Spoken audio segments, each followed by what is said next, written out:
Ici, un ensemble de livres anciens parmi ma collection et on voit électricité agricole ici de 1910, un original, hein, où à l'intérieur, on y voit bien l'électroculture, action de l'électricité sur les plantes, électroculture où on nous parle des actions passives et actives. Les imprimantes 3D nous permettent de réaliser des moules sur mesure hein, à base de bioplastique à base de maïs, d'amidon de maïs et de racines de manioc. Ceci nous permet de faire ces fameux moules. Ici, en pleine guerre, le 23 février 1918, La Nature, revue des sciences et de leurs applications à l'art et à l'industrie. Une fois de plus, qu'est-ce qu'on y découvre? C'est une pépite historique. Des explications sur ces fameuses techniques avec les antennes pour capter l'électricité de l'atmosphère notamment. On a différentes tailles d'imprimantes qui permettent de nous faire ici des plus grands chapeaux pour les grosses tours paramagnétiques. Un autre document Sciences et Travail, encyclopédie des nouvelles inventions, 1927.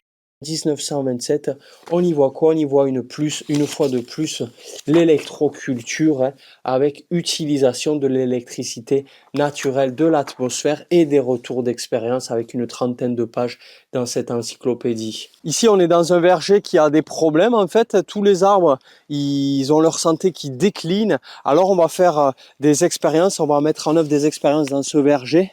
On va enterrer des cônes de basalte en basalte paramagnétique. Alors, on va les enterrer en double comme ceci et à différents endroits que l'on va déterminer sous chaque arbre de ce verger pour redonner un coup de peps aux racines par la force paramagnétique.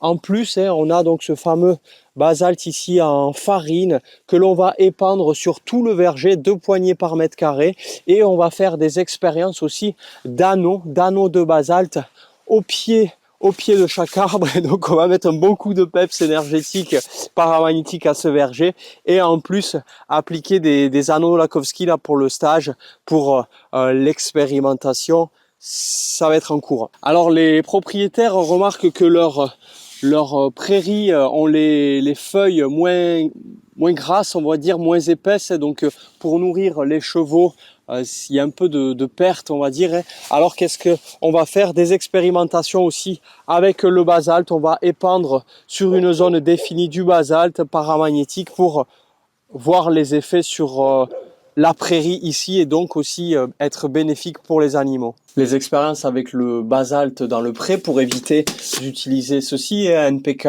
l'engrais d'origine voilà, pétrochimique. On va voir un mât de drapeau, tout simplement, de 6,50 m de haut, qui est enfoncé dans son fourreau et il nous permet de mettre des antennes aériennes à son sommet. C'est résistant, c'est du gaillard. Et puis, on verra aussi la fameuse tour et des cônes qui sont ici, qu'on va disposer dans ce potager en construction. Les antennes aériennes au sommet du mât et à son pied, le fameux câble avec lequel on peut brancher à plein de choses en fait, aux parcelles de culture ou autres. Et là, tout simplement, on verra comment connecter un arrosoir pour faire avec donc l'antenne qui est connectée dans l'arrosoir et la prise de terre, bien sûr que je branche à ma terre. Et puis, on verra, on comprendra que ceci nous permet de faire circuler les électrons du sol en passant par l'eau jusque en haut de l'antenne. À sa base, il y a un trou, j'ai fait passer le câble à l'intérieur pour le côté propreté. On va connecter les différentes parcelles. Alors j'ai remarqué, pour augmenter le milliampérage en fait que l'on mesure, il faut qu'au sol il y ait une connexion. Plus grande sera la connexion métallique au sol, plus grand le courant sera, et d'après les mesures que j'ai fait jusqu'à ce jour. Donc on va faire des expériences dans ce sens pour observer les mesures. On va disposer une tour paramagnétique et avec le fameux tuyau en argile c'est un tube d'évacuation d'eau qui nous sert à remplir de basalte paramagnétique et les différents chapeaux, avec ici un chapeau basé sur une des tours en Irlande que l'on remplit bien sûr une fois de plus, vous le savez, de basalte paramagnétique, et on fera aussi des expériences avec des cristaux.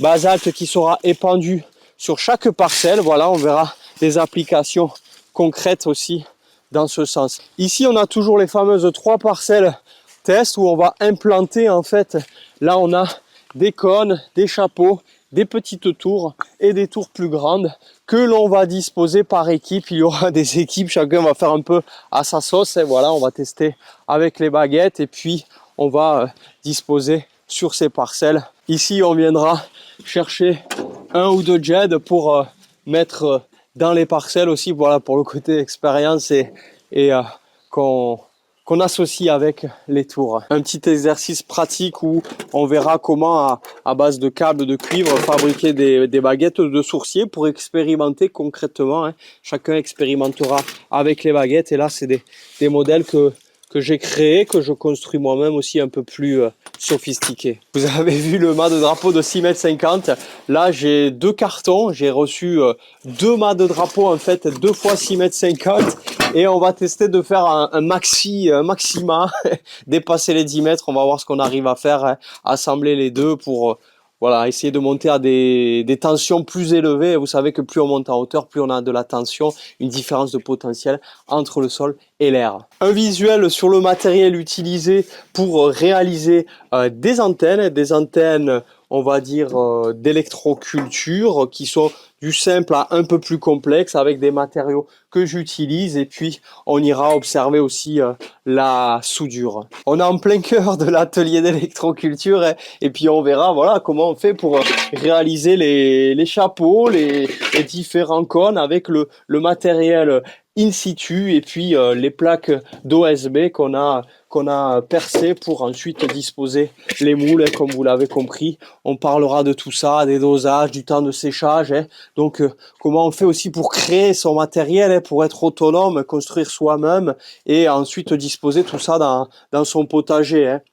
Et là, par exemple, sur la construction des jets, les jets inspirés d'Égypte, vous avez compris pourquoi je vous ai montré l'imprimante 3D, pour créer ces moules. Et ensuite, on va assembler tout ceci pour créer nos propres modèles, en fait. C'est ce que l'on verra avec de l'oxyde, oxyde de fer qui peut être utilisé pour aussi colorer, si on le veut, les réalisations avec des oxydes naturels. En observant des brevets d'époque, en fait, sur de la dynamisation des semences, en fait, il y a toute une histoire sur ce sujet aussi. Hein.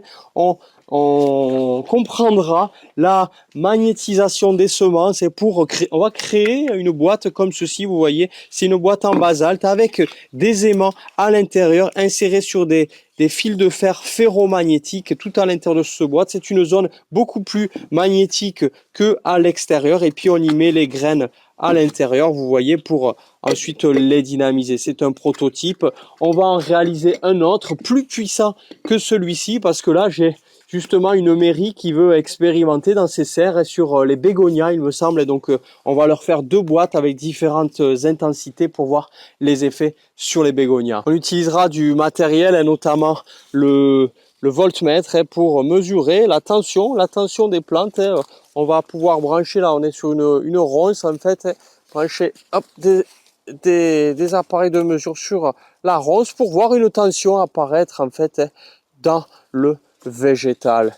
Et ceci avec alternance en fait de partie théorie en salle et puis pratique en extérieur. Vous voyez, on va être très actif. Je vous salue avec la chape crasse et l'hiver qui arrive. Voilà, c'était un petit aperçu. Je vous dis à bientôt, tout le meilleur. Merci. Au revoir.